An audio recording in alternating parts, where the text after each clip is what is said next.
En avant. Marche.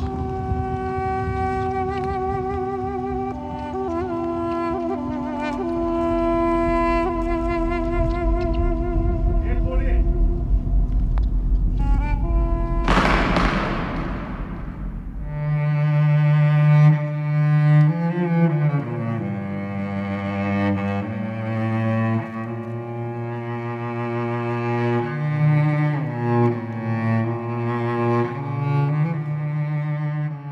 Voilà, Missak Manouchian et sa femme Mélinée sont entrés au Panthéon.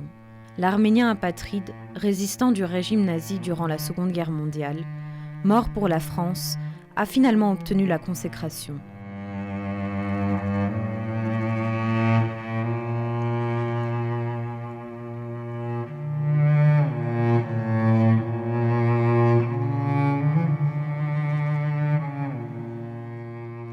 Lors de la cérémonie, le président français Emmanuel Macron, bien sûr, a tenu un discours solennel.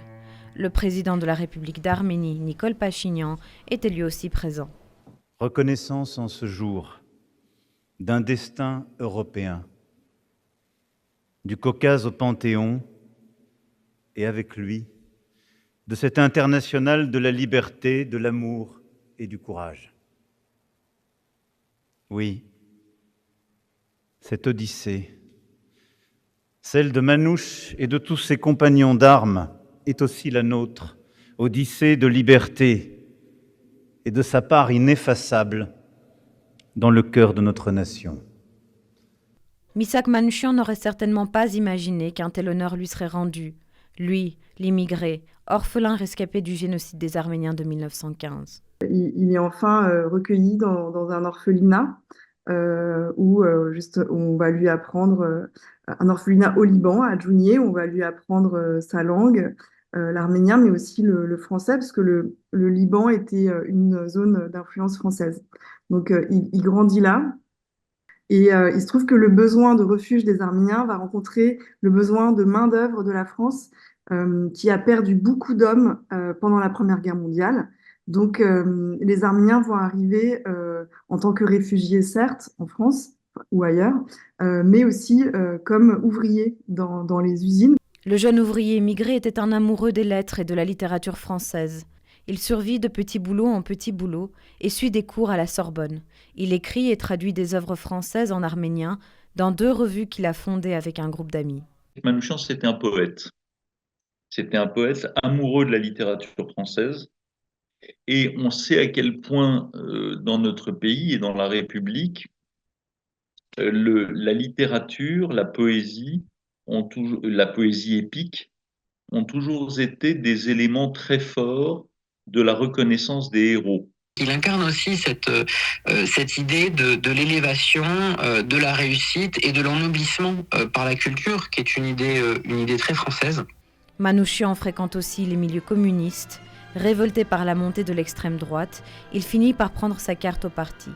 C'est là qu'il rencontre celle qui deviendra sa femme, la résistante Mélinée Assadourian. Lorsque la guerre éclate, il fait partie des communistes résistants au régime nazi.